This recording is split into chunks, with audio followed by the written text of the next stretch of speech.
Hola, buenos días a todos y bienvenidos a Lecturas Imprescindibles. Hoy traemos, como casi siempre tratamos de traer, canela fina. Hoy vamos a hablar de la obra del autor checo Milan Kundera, publicada en 1984, una cifra muy oportuna y fetiche para muchos de nosotros, La insoportable levedad del ser. Esta obra tiene una película que se creó, si no recuerdo mal, en 1984, perdón, 1988, que obtuvo nominaciones a 2 Oscars, el mejor guión adaptado y la mejor fotografía. Aunque yo no la he visto, igual puede ser una película que merezca la pena. Bien, esta novela tiene muchos elementos de los que hablar y para mí roza la perfección. Tiene solo un ítem que no me gusta, que vamos a repasarlo ahora hacia el final, pero que no desluce, a nuestro juicio, lo que es el general del contenido de la obra y de la trama. La obra empieza con una cita de Nietzsche, un pensamiento de Nietzsche, y como es uno de nuestros filósofos favoritos, pues me enamoró, ¿verdad? La novela empieza hablando del eterno retorno, un concepto de Nietzsche que hunde sus raíces en el amor fati de los estoicos, aunque el nihilismo y el estoicismo podemos decir que están en las antípodas del pensamiento, y que significa básicamente que si volviéramos a vivir tomaríamos las mismas decisiones que hemos tomado en la primera vida. Esto es el concepto retorno y es un círculo que se cierra a sí mismo. El autor explica que bueno, el concepto de eterno retorno vacía un poco su contenido porque solo vivimos una vida. Entonces, al vivir solo una vida, no tenemos patrón de comparación para saber si hemos tomado buenas decisiones o malas. Si tuviéramos varias vidas, sí podríamos llegar a saber a priori si casarnos con Pepito o Manolito ha sido una buena o mala decisión, o si estudiar una cosa o la otra ha sido buena o mala decisión. En este sentido, cavilamos. Decía Séneca, quem facium aliena pellicula cautum, que significa en el vicio ajeno enmienda al sabio suyo. Es cierto que solo tenemos una vida y que no podemos saber a priori si nuestras decisiones son buenas o malas, pero sí podemos saberlas, al menos algunas de ellas, si observamos las vidas de otros, ¿verdad? Por ejemplo, si observamos que la mayoría de gente que toma droga se encamina hacia el desastre, nosotros, sin necesidad de vivirlo, podemos corregir este error en las acciones de otros, ¿verdad? Y no tomar drogas porque a la mayoría de la gente le va mal. Y esto con respecto a muchas decisiones de la vida. Si observamos, por ejemplo, que los que estudian periodismo o derecho pues no tienen buenos trabajos, me lo estoy inventando, pues quizás, sin haberlo vivido, debemos replantearnos si esta es una buena decisión. Por lo tanto, el concepto de eterno retorno se puede salvar, en cierta medida, observando la vida de otros. De ahí, de Nietzsche enlaza con Parménides. Parménides, el famoso filósofo presocrático, explica que en todas las cosas hay dos elementos opuestos, uno positivo y otro negativo. Por ejemplo, luz y oscuridad, bondad y maldad, ¿verdad? Y aquí es donde entramos en el meollo de la novela, levedad y pesadez. Según interpreta el autor, Parménides abogaba porque la levedad era el aspecto positivo y la pesadez era el aspecto negativo. Y la obra, a través de una trama que ahora vamos a bosquejar, empieza dudando de esto, ¿verdad? Si es que la levedad verdaderamente es el concepto positivo y la pesadez es el concepto negativo. ¿En qué se traduce la pesadez y la levedad? Bueno, la novela se centra sobre todo en el amor, aunque también se tocan otros elementos como son la libertad, como son la honestidad, como son incluso la felicidad, como son la lealtad, ¿verdad? Aunque el amor es la trama principal de la obra, sí que se tocan, como digo, otros elementos que hacen al escrito profundamente rico. De tal forma que la levedad es el amor líquido, ¿verdad? La trama de la novela se centra en dos personajes, Tomás y Teresa. Tomás resulta ser un mujeriego empedernido, pero por una serie de circunstancias, pues termina viviendo con una chica que está profundamente enamorada de él, Teresa, y que tolera, aunque sufre por ello, sus infidelidades.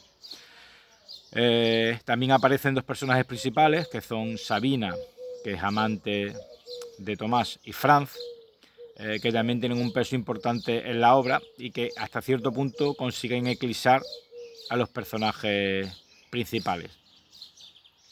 Y la trama se desarrolla a raíz de la levedad del amor que muestra Tomás por Teresa y el contrapunto que es Teresa, que también muestra en este caso una pesadez con respecto a este sentimiento, ¿verdad?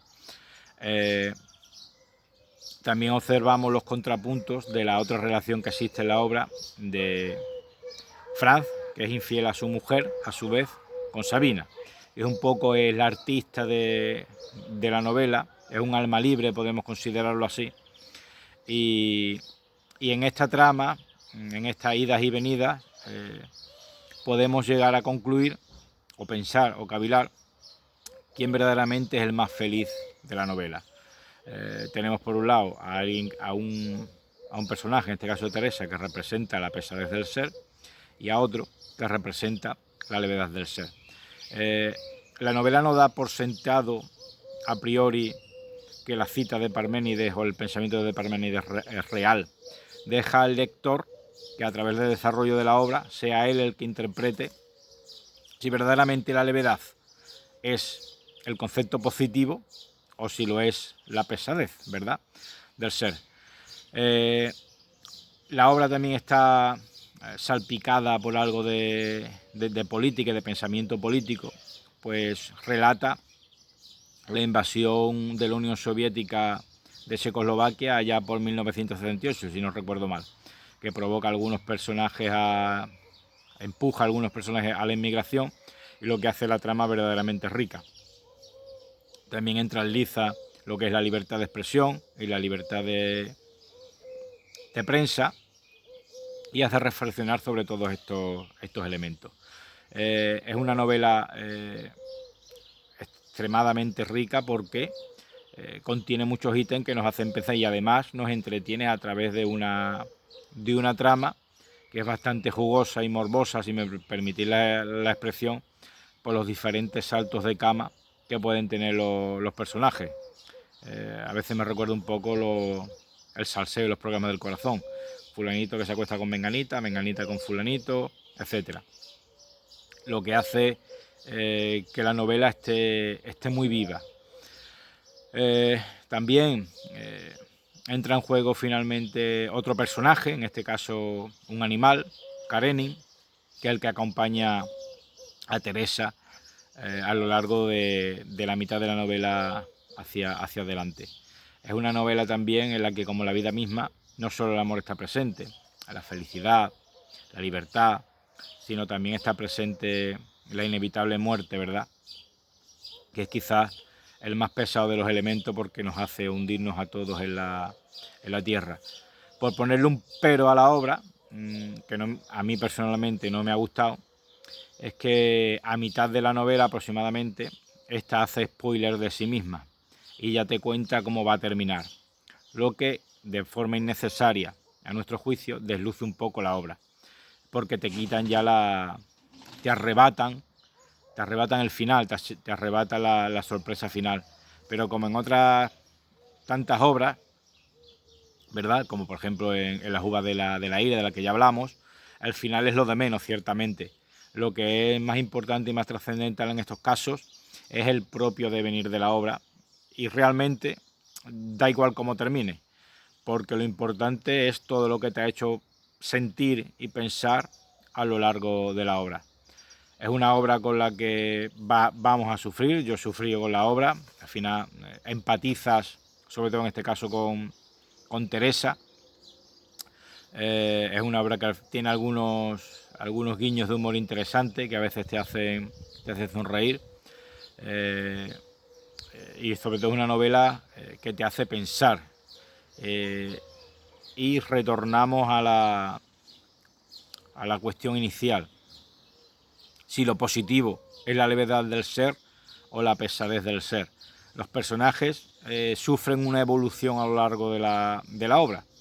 Al igual que cuando leemos el Quijote, pues observamos que hay una quijotización de Sancho, si me permitís la expresión, una sanchización de Don Quijote, pues aquí cuando dos personajes se relacionan tanto, al final la vida de uno, el modo de pensar de uno, impregna también la vida de otro, y eso hace que tengan un equilibrio maravilloso. Es cierto que a nuestro juicio la peor parte de la trama en este caso se la lleva Teresa, pero quizás al final pues tal vez su lealtad y su paciencia tal vez se vea compensada.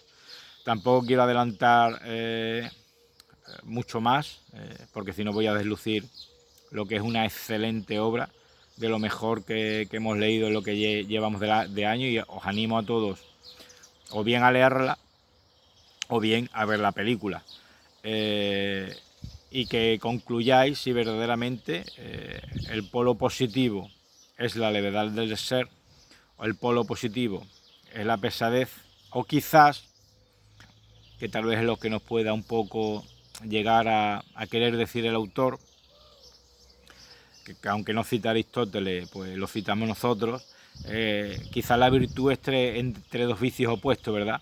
Quizá a lo mejor sea, para ser feliz, que es finalmente de lo que se trata, tener una parte o durante una época de la vida pesadez del ser, y durante otra parte o otra época de la vida levedad, o caminar durante toda la vida en un camino medio, como un funambulista que se equilibra a través de una fina soga.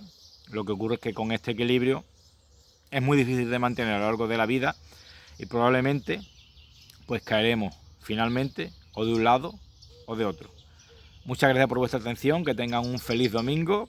No olvidéis suscribirse si no lo están, que es totalmente gratuito.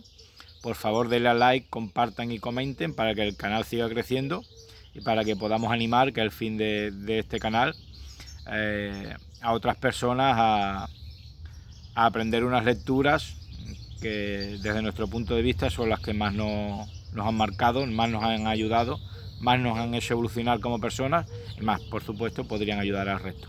Muchas gracias.